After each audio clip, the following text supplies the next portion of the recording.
Buenas noches, grupo. Continuando con el tema de la ley de Ohm. ¿En qué se basa la ley de Ohm? La ley de Ohm, como ya sabemos, se basa en la relación que existe entre voltaje, intensidad o corriente y resistencia. ¿Sí? Intensidad, voltaje y resistencia. La ley de Ohm nos plantea de que el voltaje y la intensidad como tal son directamente proporcionales. ¿Qué significa? Si uno sube, el otro sube. Si uno baja, el otro baja. Pero son inversamente proporcional a la resistencia, es decir, actúan contrarios.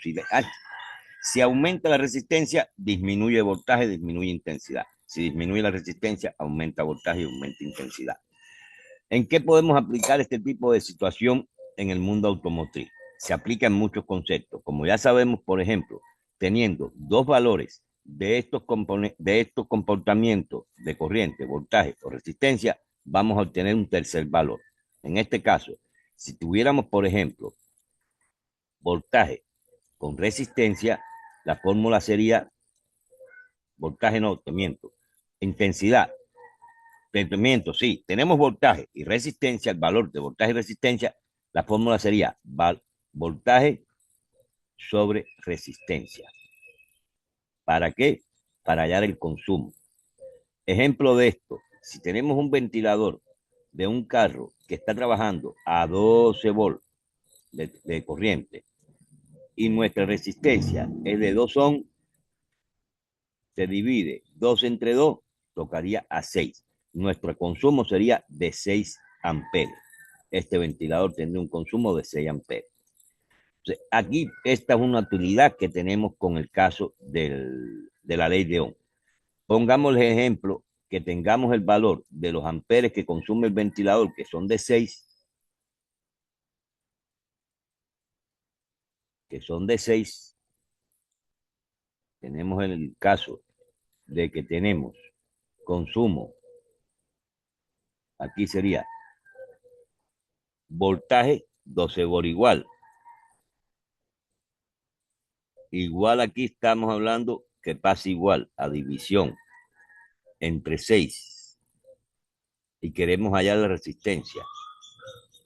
¿Qué es la resistencia que tenemos que poner en este circuito para que nos dé lo que nosotros necesitamos, que son 6 amperes de consumo en el ventilador? ¿Qué pasa ahí? Dividimos 2 entre 6, ¿a cuánto nos da? A 2. Sería nuestra resistencia. Esa es la aplicación que tenemos en ley de Ohm, además de otras aplicaciones que también tenemos, definitivamente. Pero bueno, una de las principales es poder calcular con dos valores que tengamos presente el tercer valor que no tenemos. Entonces, a esto se le agrega otro comportamiento más en esta fórmula, que sería la potencia. ¿Qué significa potencia? La potencia no es nada más y nada menos que lo que va a producir el consumo que está efectuando X componente. Un ejemplo, tenemos un foco donde, por ejemplo, tenemos la potencia, que es el consumo. No sabemos cuánto consume este foco. Sabemos que tiene un voltaje de alimentación de 12 volts y sabemos que tiene un amperaje de, de trabajo de 6 volts. Esto es igual a voltaje por intensidad, donde voltaje es 12 volts por 6, 6 por 2, 12, llevo una, 6 por una, 6 y una 7, son 72 watts de consumo que tiene este ventilador. ¿Ok? O sea, así podemos sacar la potencia, que es el valor de cuánto está consumiendo este componente. Ahora, continuando con este tema, la ley de Ohm, les voy a compartir ahora otra figura, por ejemplo, con relación a bombas de gasolina, con relación a, a luces y demás. ¿Qué relación existe entre ellos de manera de la ley de Ohm, más también de manera de consumo o potencia del sistema. ¿Ok? Ahora, permítanme un momentico. Ujú.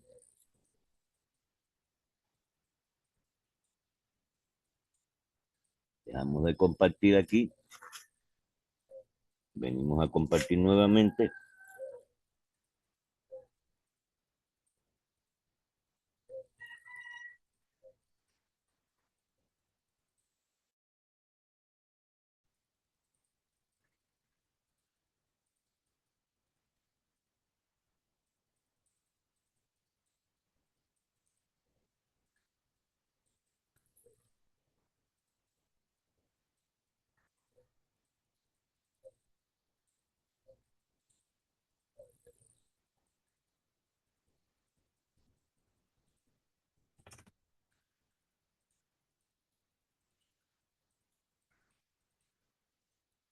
Volvemos a compartir aquí.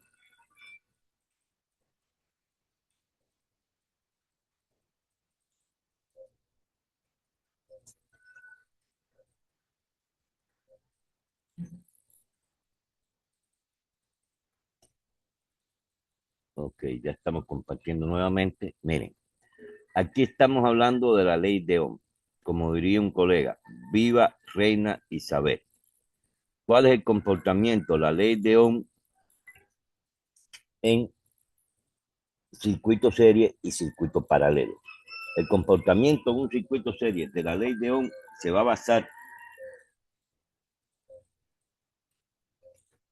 basar en, como dijimos, a mayor resistencia, menor corriente.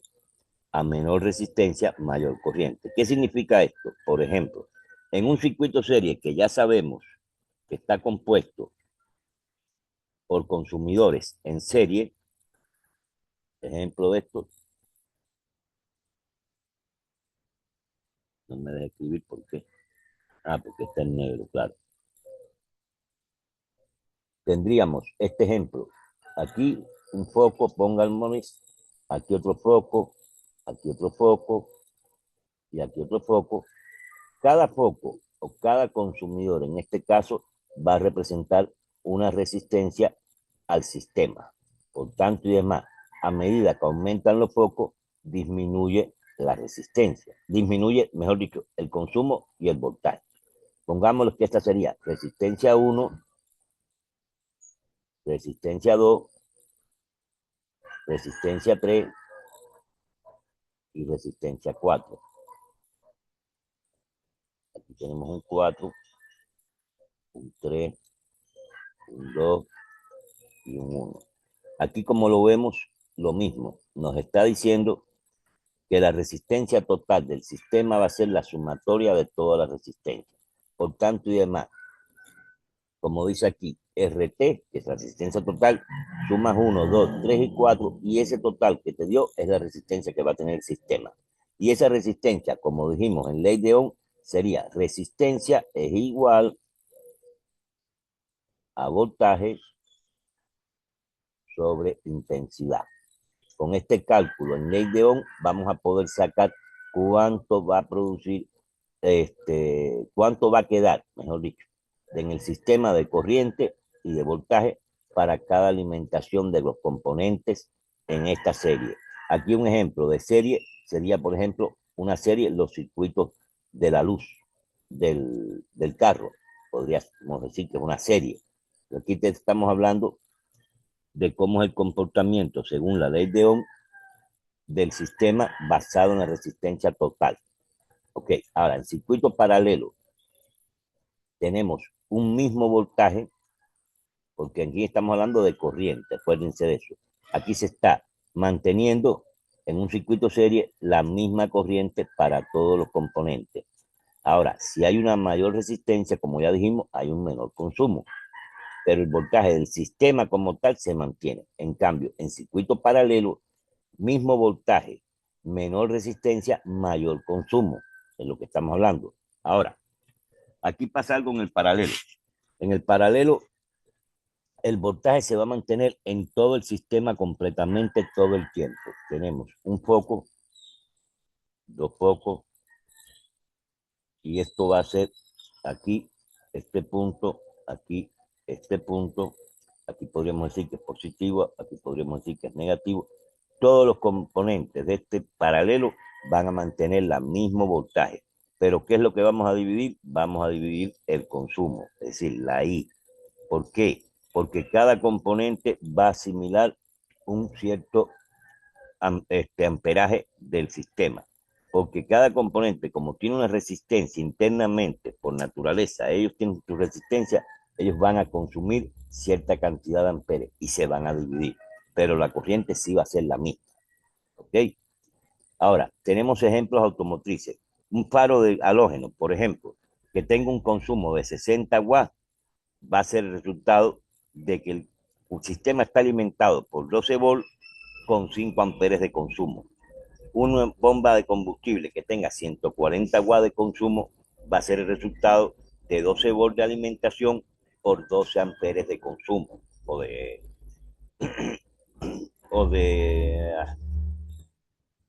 ya, me olvidó. Bueno, anyway, el consumo, en este caso de la corriente, sí, de corriente, no de consumo, más bien, la intensidad es la palabra correcta.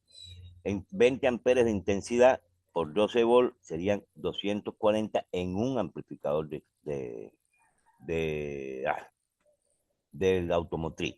Esto nos va a servir a nosotros en el mundo automotriz para calcular consumo, para calcular resistencia, para calcular voltaje que debe de llegar al sistema y demás. Entonces, esto es fundamental que nos los aprendamos. No tanto la ley de Ohm exactamente, sino el principio. El principio se basa en que mayor resistencia, menor voltaje, menor amperaje, mayor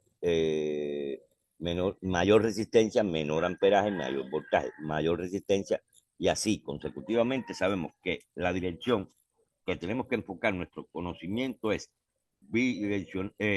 voltaje, intensidad directamente proporcional y resistencia con relación a voltaje e intensidad inversamente proporcional. Aumenta la resistencia, disminuye. Disminuye la resistencia, aumenta voltaje e intensidad. Y así es lo único. Esa es la base fundamental de este concepto de la ley de Ohm. Teniendo ya esto claro como tal, vamos a pasar ahora a continuación a algo muy, pero muy importante y que también está inclusive aplicando la ley de Ohm. Está involucrada la ley de Ohm. ¿Qué se basa?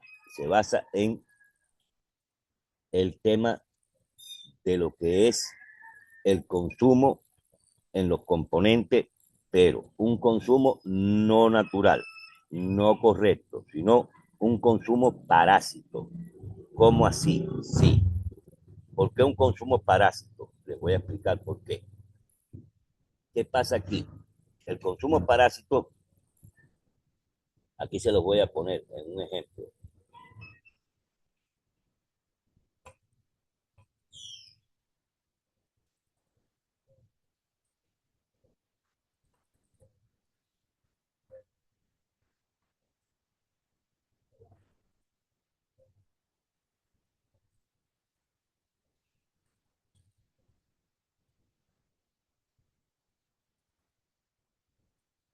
Denme un segundito.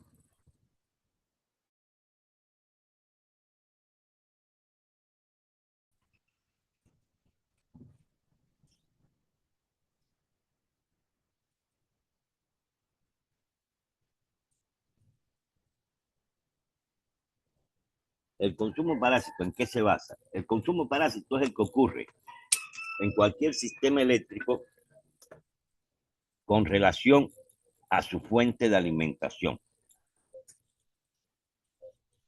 ¿Qué significa esto? Muy sencillo. Si yo tengo una batería, denme un segundo, que se me cayó esto aquí.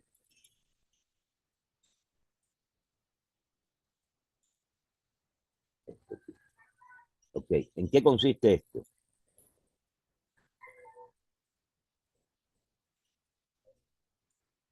Dejar de compartir, volver a compartir. Aquí estamos volviendo a compartir. Ok, ok. ¿En qué consiste esto? Consiste en que yo tengo aquí una batería que me está alimentando el sistema con 12 volts. Pero 12 volts, pongámosle 12.6, que es lo que normalmente tiene una batería en correcto funcionamiento. 12.6. Pero ¿qué pasa aquí? Cuando yo voy a mi batería, fíjense bien, yo vengo aquí a mi batería y veo que hay, midiendo la corriente, ¿ok? Midiendo la corriente, acuérdense, en serie, porque estamos hablando de estamos hablando de medir amperaje, por tanto y demás, como ya sabemos, vamos a medir la corriente en serie. ¿Qué pasa aquí? Cuando yo mido la corriente, me está dando muy alta la corriente. ¿Qué significa la corriente? Acordémonos siempre, la corriente es el consumo del sistema. Si nos da muy alta, hay un problema en el sistema, no es normal que sea tan alto el consumo. ¿Qué pasa con esto? Yo tengo que entonces venir aquí a los componentes que yo supuestamente tengo sospecha y tratar de averiguar qué está pasando. ¿Por qué? Porque acordémonos de esto, cuando hay un consumo muy alto, muchas veces este consumo tan alto se produce por un problema de falsos contactos, de mala conductividad en el sistema. ¿Cómo así? Sí. ¿Qué pasa con esto? Aunque parezca una ironía o aunque parezca una contradicción, ¿qué pasa con esto? Mi sistema como tal, tiene que tener, por ejemplo, pongámosle así, 10 amperes de consumo. 10 amperes de consumo. ¿Y qué pasa aquí? Se supone que por ley de Ohm natural de la corriente, se aumenta la resistencia, disminuye el amperaje. Y hasta ahí estamos de acuerdo completamente. Pero ¿qué pasa aquí? Si hay un falso contacto en el sistema, esto va a provocar que aumente el amperaje, pero también que aumente la resistencia. ¿Por qué motivo? Porque ¿qué pasa aquí? Al haber más resistencia y mi sistema que está consumiendo, el consumidor, me está pidiendo que le mande, que le mande, que le mande. Y al haber un falso contacto que se aumenta la resistencia, me está llegando menos de lo que yo tengo necesidad en el sistema. Entonces, ¿qué pasa con esto? Esto provoca que me va a llegar 10, 12 amperes con una resistencia muy alta y esto va a provocar de que mi sistema empiece a fallar. Cuando vamos a pruebas de caídas de voltaje, ¿cómo se hacen? Para que entendamos esto. Primero que todo, bajo ciertas condiciones estamos conscientes que ocurren diferentes comportamientos en el sistema eléctrico. Por ejemplo, bajo condiciones de calor, bajo condiciones de frío, bajo condiciones de suciedad también. Sí. Tenemos muchas condiciones que pueden afectar el comportamiento eléctrico de un sistema. Nosotros vamos a tomar una lectura en batería de cuánto es su voltaje. 12.6. ¿Estamos de acuerdo? Ahora, para nosotros tomar la lectura de caída de voltaje en el componente consumidor, vamos a tomar la lectura en la línea positiva, si vamos a tomar lectura positiva de la batería. Y con el multímetro en voltaje, el menor que tengamos en el multímetro, vamos a tomarlo en la línea positiva de donde vamos a checar, ya sea un actuador, ya sea un sensor, lo que tengamos. ¿Qué nos va a dar esto? Esto nos va a dar el consumo que va a haber en esa línea, pero ¿de qué? El consumo de corriente, no, para que entendamos, no el consumo de amperaje, sino el consumo de voltaje que va a haber en esa línea. ¿Ok? Entonces, por ejemplo, ayer tomamos un ejemplo aquí en el grupo y nos dio 1.48 el consumo de amperaje de corriente, un foco que yo puse. En cambio, el consumo de voltaje fue de 0.010 voltios. Sí, serían 10 milivoltios de consumo de voltaje. ¿Ok? Y tenía una caída de voltaje de 10 milivoltios. Está en el rango correcto. ¿Por qué está en el rango correcto? Porque mire, lo correcto en una escala de caída de voltaje en cualquier sistema va a ser, tomando la lectura como les dije, si vamos a tomar positivo, positivo de batería y positivo del sistema que vamos a checar. Aquí sería 10, mejor dicho, 0.1 voltios a 0.3 voltios. Esto sería un sistema saludable con esta caída de voltaje.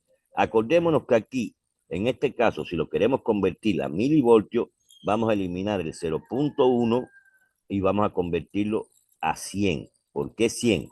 Porque el 1000 tiene 3 ceros y aquí tenemos un solo lugar después de la coma. A 3 ceros le quitamos 1, nos quedan 2 ceros. Sería 1 por 1, 1. Con 2 ceros, 100. Y aquí lo mismo, tenemos un 3, el 1 por 3, a 3. Porque acuérdense que estamos multiplicando por 1000.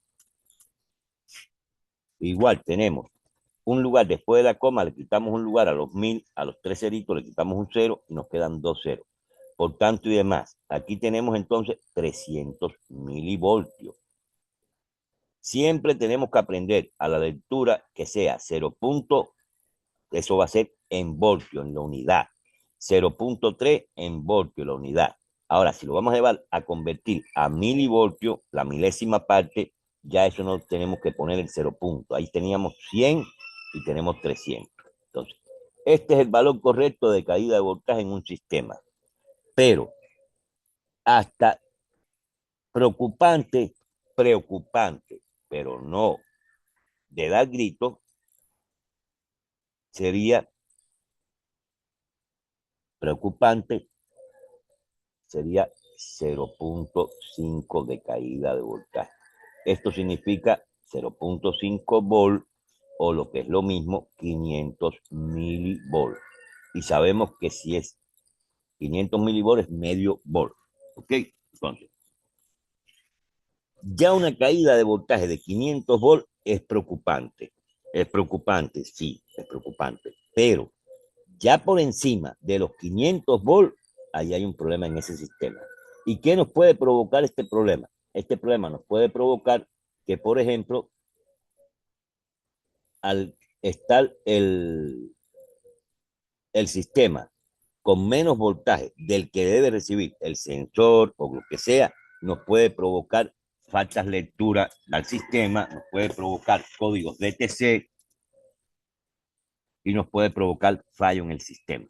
A pesar de que el componente esté bien, medimos componentes, medimos todo, y no tuvimos presente la caída de voltaje, vamos a tener la falla y no vamos a saber por dónde entrarle. Porque decimos, concho, pero si está bien el sensor, está bien aparentemente el cableado y demás, ¿qué es lo que está pasando? Entonces, eso es la importancia de tomar lectura de caída de voltaje en los cableados. ¿Cómo lo hacemos? Con una lámpara de caída de voltaje, una lámpara de prueba, una test light común y corriente, pero no. La lámpara test light que vamos a utilizar es una lámpara hechiza por nosotros, donde vamos a conectar una pata de la lámpara, por ejemplo, podríamos tomar el positivo y, por ejemplo, el otro punto que sería este, del negativo, la vamos a tomar con el cable. ¿Me explico? Vamos a quitar esto de aquí. Vamos a quitarlo de aquí. Este es el cable que tenemos para checar nosotros caída de voltaje. En este cable que queremos checar caída de voltaje, este cable va a estar, por ejemplo, en este caso, en el punto negativo de la batería. Y la punta que nos queda libre con la lámpara de caída de voltaje, vamos a tomar aquí una lectura para que aquí lo que vamos a hacer nosotros es una caída de voltaje por iluminación. ¿Cómo así? Sí. Nosotros ponemos el sistema directamente a batería, este foco, y este foco nos va a dar una intensidad de luz, cierta intensidad X. Cuando este foco nos dé esa intensidad, nosotros tomamos referencia de esa intensidad de la luz. Automáticamente, cuando nosotros hagamos la caída de voltaje, este cable nos va a transmitir a través de él lo que consume este foco. Hay dos maneras. Ponemos, por ejemplo, aquí una pinza amperimétrica y medimos qué cantidad de corriente está pasando por este sistema. Ya sabíamos que este, por ejemplo, tiene 3 amperes de consumo. ¿Ok?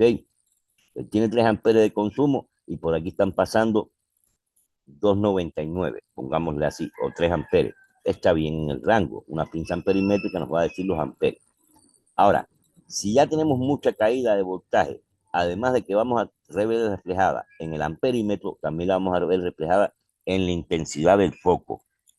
Esa caída de voltaje nos va a disminuir la intensidad del foco. ¿Por qué? Porque acordémonos, aquí dentro de este cable hay conductores, pero por H, por B, por J, porque se haya oxidado, por lo que sea, aumenta su resistencia, es decir, aumenta su posición a la corriente y esto va a provocar que pase menos corriente y esto va a provocar más calentamiento en los sistemas, más pérdida de corriente y demás, y nos va a provocar fallas intermitentes muchas veces en los sistemas. ¿Cómo sería la cuestión aquí? Como está planteando la figura.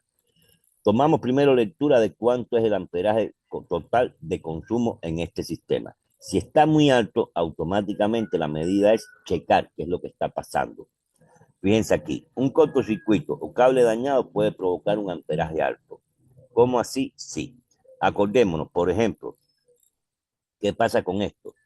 Cuando hay un cortocircuito, lo que ocurre en el sistema es que el positivo del sistema se está yendo a tierra. Al ser tierra, la corriente no pasa. Hay una resistencia demasiado alta y por tanto y demás provoca también el aumento de calor por el mismo tema de que no deja pasar bien la corriente y aumenta también en ese momento el amperaje, que llega a ser tan alto que rebasa el amperaje del fusible y lo revienta. ¿Me explico? Entonces, esta podría ser una de las causas. Otra causa que parece una contradicción es la resistencia baja. Por ejemplo, si el circuito está sobre medida en cuanto a su resistencia, que está por debajo demasiado, está mandando demasiada corriente. Eso nos pasa, por ejemplo, cuando tenemos un problema con el regulador del alternador, que en vez de tener los 13,5 de valores, los 13,5 que debe de tener el alternador mínimo a 14,5 máximo, nos está mandando 16, nos está mandando 17, nos está mandando 15. En algunos casos hay alternadores que trabajan con 15, pero normalmente no están con 15, normalmente están con 14,5 máximo. Eso provoca, como hay una baja resistencia, con voltaje que viene del alternador es demasiado alto y eso es lo que provoca que esté dañando la batería y demás y demás y demás. Otro problema podría ser, por ejemplo, una marcha que tenga problemas con los carbones, la marcha o el arranque, como lo quieren llamar en su país, que tenga problemas con los carbones.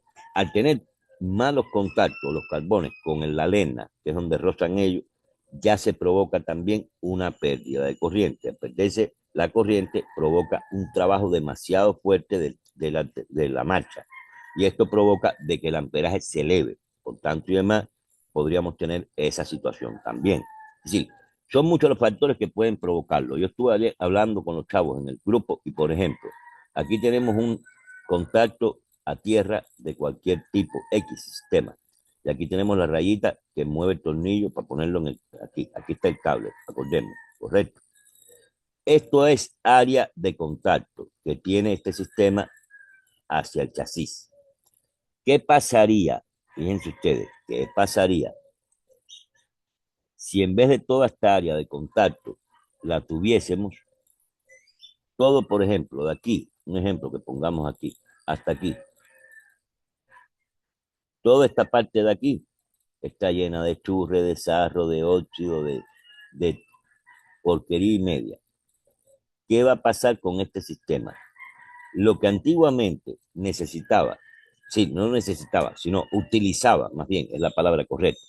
Lo que antiguamente se utilizaba, que era toda el área completa en contacto con el chasis, ya ahora va a ser nada más que este pedacito. ¿Ustedes creen suficiente este pedacito para que pase la cantidad de corriente que está establecida, que debería pasar por aquí? Y un ejemplo que yo les pongo, por ejemplo, pongámoslo así, con por ciento. Cada cuadro va a significar un 25%. 25, 25,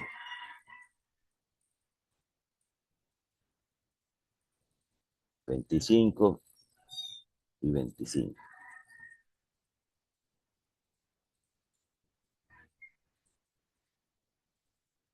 Si a mí nada más que me queda este cuadrito de aquí como tal, yo estoy perdiendo un 75% de mi corriente que pase por ahí.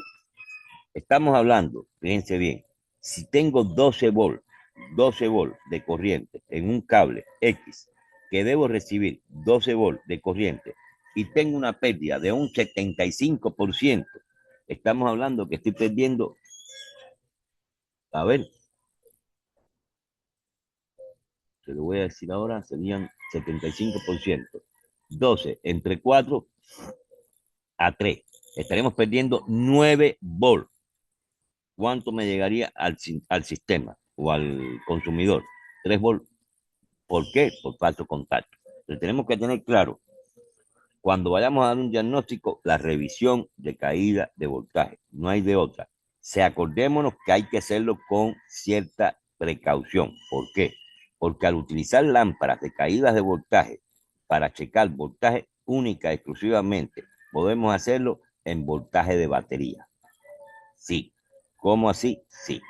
¿Por qué en voltaje de batería? Porque nosotros no podemos medir una caída de voltaje, por ejemplo, de batería a un consumidor, el que sea, directamente con una lámpara, porque la lámpara tiene mucho consumo y nos puede provocar un daño en la computadora. Entonces, ¿qué pasa con esto? Siempre las caídas de voltaje se van a medir de consumidor desconectado, batería, computadora desconectada y corriente en el sistema. Si yo quiero medir qué pasó con el cable de, por ejemplo, un ST con relación a lo que viene de computadora, yo desconecto mi computadora, desconecto mi ST y en los dos puntas de ese cable voy a poner mi lámpara de prueba. Ahí voy a checar con mi lámpara de prueba si de verdad el cable está conduciéndome los 3 amperes que yo necesito para que me conduzca ese foco. Como es lógico, vamos a tener una cierta cantidad de lámparas con diferentes amperajes dependiendo del tipo de cable que estemos checando o dependiendo del tipo de caída de voltaje que estemos checando. No es lo mismo medir una caída de voltaje en un circuito, por ejemplo, ST o un circuito de efecto Hall o un circuito inductivo a medir una caída de voltaje en el cable, por ejemplo, que va a la bomba de gasolina o en el cable, por ejemplo, que viene de la tierra de batería a tierra chasis. No es lo mismo, porque el grosor cambia. Por tanto y demás, en ese sistema grueso, el cable grueso va a dejarnos pasar mucho más amperaje al sistema. Por tanto y demás, como permite pasar más amperaje, tenemos que usar un cierto sistema de lámpara de prueba de caída de voltaje que tenga un consumo mayor. ¿Para qué? Para provocar de que no se sature, pero que sí que deje pasar la mayor cantidad posible de corriente si el sistema, o en este caso el conductor, está correctamente. Esto es lo que se basa el chequeo de caída de voltaje. Muy, muy, muy importante. A veces la falla está muy recurrente, la falla en sistema automotriz por falsos contactos. Muy, muy importante que tengamos presente la caída de voltaje en todos los sistemas. Las redes con caídas de voltaje te van a dar código U, porque hay pérdida de corriente. Los sensores van a trabajar más. El ejemplo, por ejemplo, si ustedes tienen un multímetro y lo tienen con una batería de poco consumo, ¿qué les provoca? Simplemente les provoca que le dé una mala lectura en el multímetro. Eso es lo que pasa con esta situación. Siempre tenemos que tener la presencia de caída de voltaje correcta y ya de ahí para allá hacer todo el otro proceso, checar sensores, checar condiciones, checar todo para confirmar que sí está todo bien. Y hasta aquí esta, esta clase de hoy.